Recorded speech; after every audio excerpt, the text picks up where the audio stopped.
Jadi akal dia, helah dia untuk tangguh yang pertama bukti-bukti baru yang tak relevan pun dan telah di offer pun tapi dia tak ambil juga. Pertama. Yang kedua mungkin taktik dia juga yang kata Queen Counsel. Okey. Dan yang ketiganya adalah dia tukar hakim ni. Dia tukar peguam. Tukar peguam dia. Kan? Jadi bila dapat peguam baru, dia kata hak ni tak tahu apa. Padahal kes dia tu berapa lama, berapa bulan dah. Kan? Okey. Dua hak tadi ni. Queen Counsel dengan tukar peguam tu. Okey. Nak ambil Queen Counsel pun dia bukan yang kata semudah itu. Kalau tidak semua lawyer ataupun semua anak guam bila ada duit, bila sebelum tu Queen Counsel ni apa dia sebab? Dia ni lawyer ni daripada UK lah. UK. Dan bayaran pun of course lah berbeza. Maksudnya kita nak kata mungkin sebab tu test dia bila nak bawa, katakan nak bawa Queen Counsel ke apa ke daripada UK. Sebabnya kenapa kita ni mengamalkan common law di undang-undang negara kita. Common law ni maksud undang-undang daripada British. Jadi kononnya mereka ni nak kata kita perlukan expert, lawyer yang lebih expert dalam hal-hal corporate yang nampak complicated. Kononnya ini, jadi mereka nak panggil lawyer yang daripada UK dan sebagainya. Jadi mahkamah bila dia dengar, dia akan dengar dulu betul ke perlu sampai begitu. Sebab tu tadi kita dengar tadi macam saya sebut tadi, ketua hakim kata kes ni very straightforward. Bukannya kata nak kena satu benda yang baru. Saya nak buat contoh. Dulu pernah dalam tahun 2008 2009 tak silap saya lah, masa ketika itu ada orang panggil apa, banyak pertikaian terhadap perbankan Islam dan juga perjanjian-perjanjian perbankan Islam pada ketika itu. Kes-kes banyaknya di hadapan Datuk Wahab Patai. Saya ingat lagi masa tu dia Mahkamah Tinggi. Semua kes-kes pinjaman daripada orang panggil apa, yang melibatkan bank-bank perbankan Islam ni, tak kiralah muamalat ke bank Islam ke ataupun bank Islamik ke apa ke, bank rakyat ke, masa ketika itu semua kes hold. Sebabnya mereka nak katanya perjanjian Islamic banking ni masa ketika itu sebenarnya tidak sah dan bercanggah dengan Islam. Masa tu. Tapi masa tu bila berlaku benda ni, mulalah hakim minta supaya setiap peguam buat research tentang perbankan Islam ni, kena persembahkan depan dia. Jadi masa tu ialah maksudnya dia sebagai seorang hakim, dia pun mungkin latar belakang dia bukannya perbankan Islam, jadi dia nak tahu. Jadi perlulah untuk research dan dia minta peguam-peguam bagi benda-benda yang ialah benda yang mungkin baru pada ketika itu. Ini kes melibatkan money laundering ni bukannya benda yang complicated, benda yang memang straightforward. Jadi sebab tu hakim kata tak perlu pun nak panggil apa nama lawyer daripada Queen Counsel ke apa. Sebabnya hakim siap puji. Masa tu Syafi'i dia kata, Tan Syafi'i, dia kata you ni lebih kompeten, you ni lebih tahu, jadi sebenarnya you layak untuk meneruskan kes ini. Itu cerita bab Queen Counsel. Jadi sebab itulah permohonan itu ditolak. Kemudian yang seterusnya ini pun drama Najib yang amat sensasi kan. Bila dia melantik Zaid Ibrahim, firma daripada Zaid Ibrahim, yang di mana Zaid Ibrahim kemudiannya melantik Tuan Haji Hisham Teh. Okey. Masalahnya berlaku ialah ketika itu dia bahasa mudahnya dia pecat Syafi'i, Tuan Syafi'i. Dia lantik Zaid Ibrahim ni dalam keadaan kes tu dah teramat dekat. Tak silap bulan 7 kot, tak silap saya.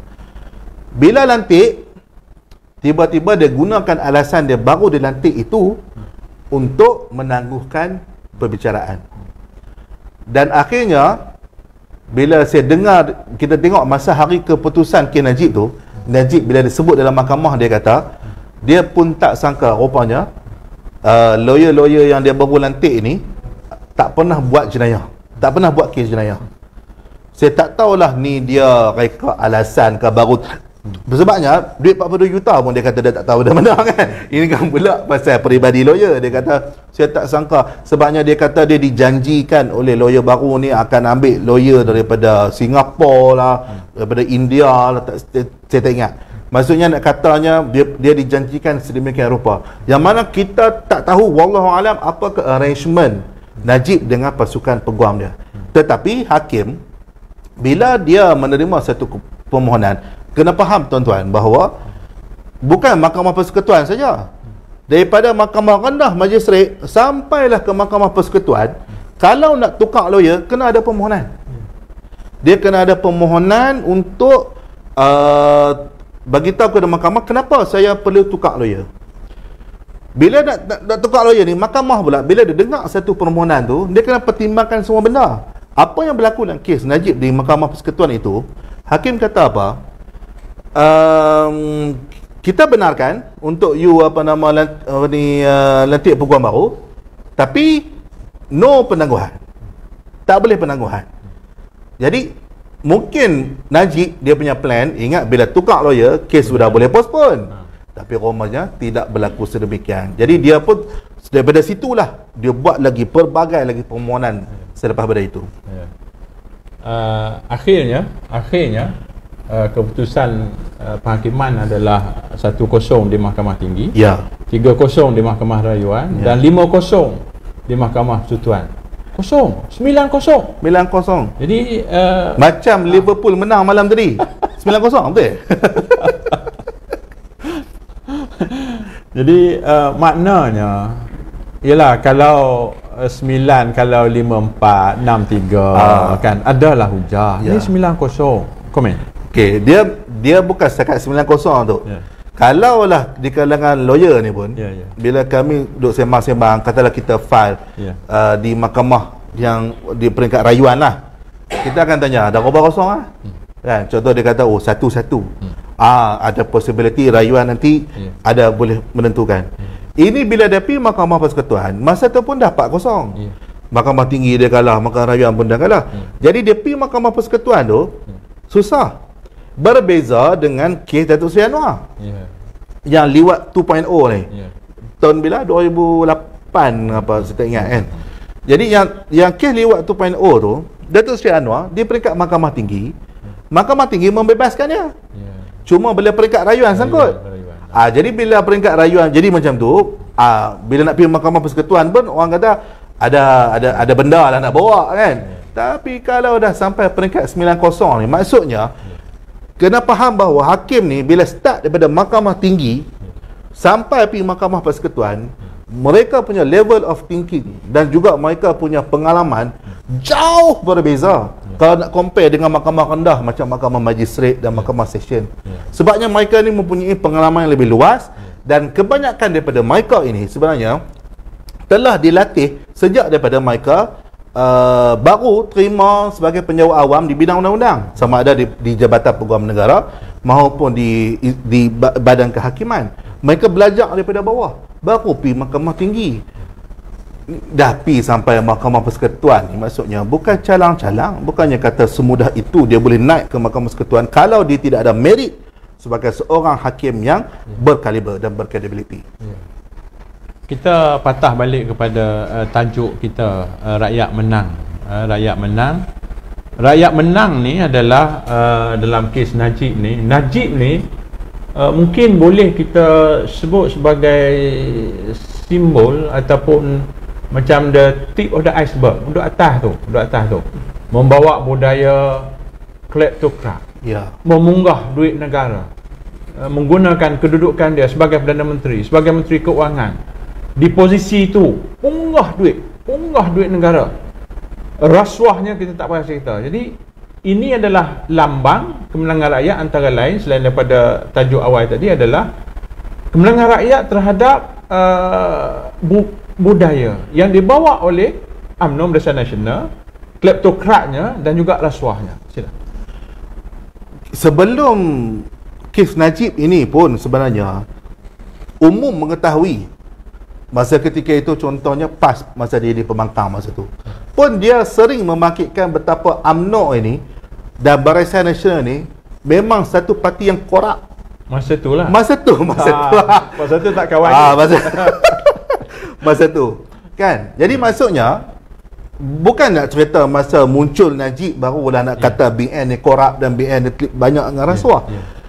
Cuma bila Najib menjadi Perdana Menteri, keterukan Barisan Nasional ini lebih parah. Sebabnya dia melibatkan orang panggil wang negara yang tiris, yang amat dahsyat. Sehingga bila kita tengok bila PH mula menang, bila menang je polis membuat serbuan di rumah Najib, kita lihat berapa juta duit yang ada di rumah dia, berbeg-beg wang wang bermacam-macam mata wang, barang kemas, beg-beg berjenama.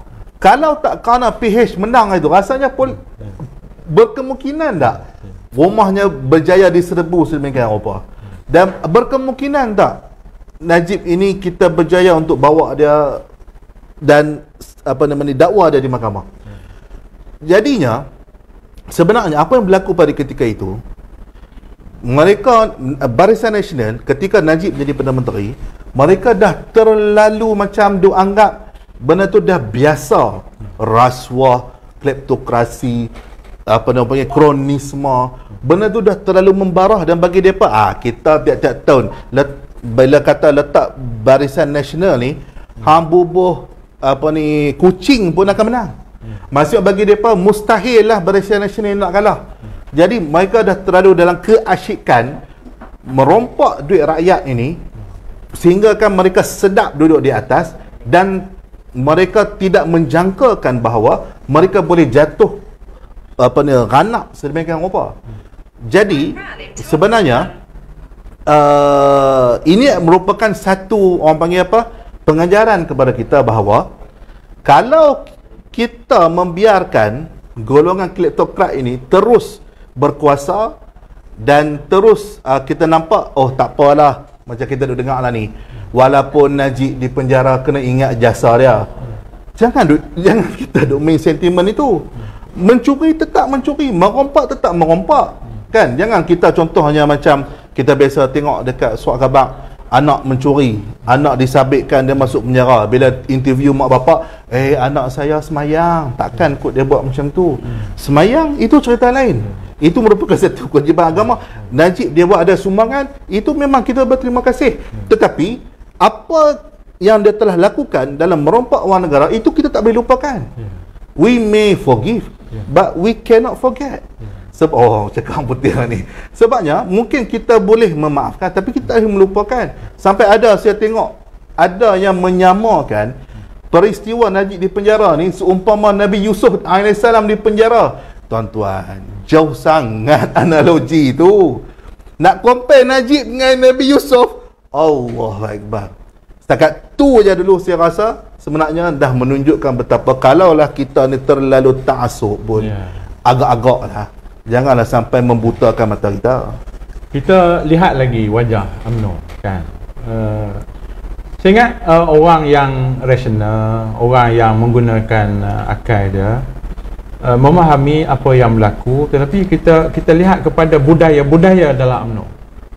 UMNO telah memanggil, Presiden telah memanggil satu himpunan khas untuk diberi taklimat kes Najib di PWTC semalam. Jadi saya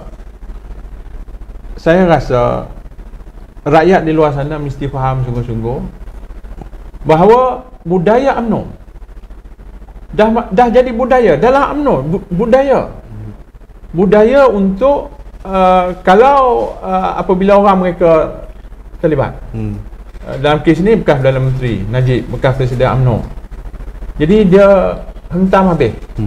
Bermula daripada sistem ataupun Jabatan Peguam Negara, sistem kehakiman, polis sudah tentu, PDRM sudah tentu. Jadi inilah wajah yang sebenar yang UMNO nak tunjuk. Rupanya mereka ni wajahnya sebegitu. Komen. Saya pun sebenarnya amat terkejut tau bila kita tengok. Saya ingat benda tu viral, ialah orang tulis-tulis. Tapi bila kita dengar sendiri, contohnya macam Azalina kan, dia boleh sebut, dia kata kalau kita Perdana Menteri tak boleh lantik pegawai negara orang kita.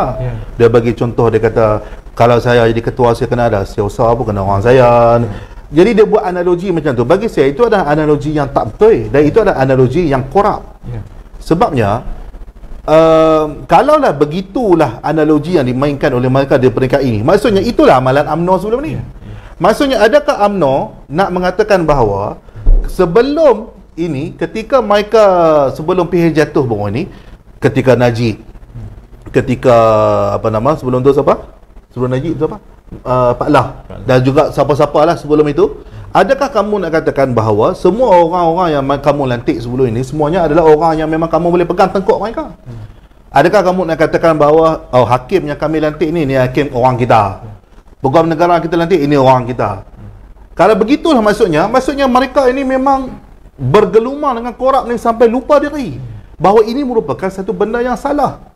Dan ini yang PH cuba lakukan dan cuba hendak menanamkan dan memberi pendidikan kepada orang awam bahawa ini salah.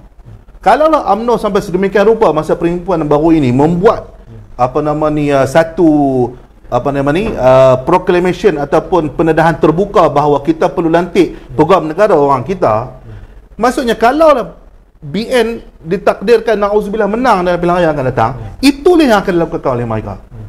Dalam keadaan sekarang ni dah mula ada orang kata adakah Najib akan berjaya mendapat pengampunan di Raja, adakah Zahid lepas ini akan dilepaskan ataupun tidak.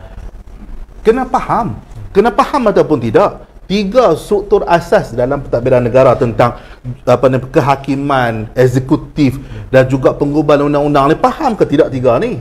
Kita dalam parlimen depa ni cakap pandai, dekat ceramah cakap pandai, kata kita ni kena ada pengasingan kuasa. Bila buat perhimpunan, kita akan lantik pegawai negara orang kita. Apa cerita? Ini sebenarnya adalah satu bukti kepada kita sebagai orang rakyat, orang biasa. Maksudnya walaupun mereka baru ni kalah teruk dalam pilihan raya, mereka masih belum insaf dan sebenarnya mereka masih membawa budaya itu, yang mana budaya ini sebenarnya tidak akan tamat selagi mana mereka masih bergelar UMNO dan Barisan Nasional. Sebab itulah untuk pilihan raya akan datang, saya nampak kalaulah rakyat masih memberikan simpati kepada mereka ini, sebenarnya ia merupakan satu invitation untuk sebenarnya kemusnahan kepada negara.